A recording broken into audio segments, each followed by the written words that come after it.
നമ്മൾ ചെയ്യാൻ പോകുന്നത് ഒരു റിക്വസ്റ്റഡ് വീഡിയോ ആണ് കേട്ടോ. അതായത് നെയിം മീറ്റിംഗ് ചലഞ്ച്. അപ്പൊ ഇതില് നമ്മൾ ആദ്യമായിട്ട് കഴിക്കാൻ പോകുന്ന പേര് ഏതാന്ന് അറിയണ്ടേ? അതിന്റെ ആദ്യത്തെ ലെറ്റർ ആണ് എസ്. S for sip. അടുത്ത ലെറ്റർ എ ആണ്. A for almond.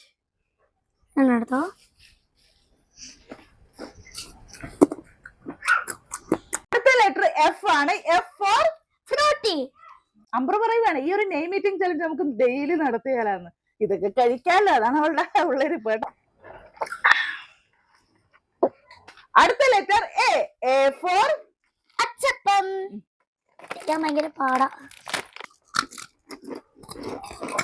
അപ്പൊ നമ്മുടെ പേര് എന്താന്ന് മനസ്സിലായോ? പേര് വന്നിട്ട് SAFA, സഫ. അപ്പം ഹായ് സഫ. അപ്പൊ എല്ലാരും വീഡിയോ കാണുക. ഇനിയും ഇതേപോലത്തെ നെയിം മീറ്റിംഗ് ചലഞ്ച് വേണമെന്നുണ്ടെങ്കിൽ കമന്റ് ചെയ്യാം. Okay, thank you.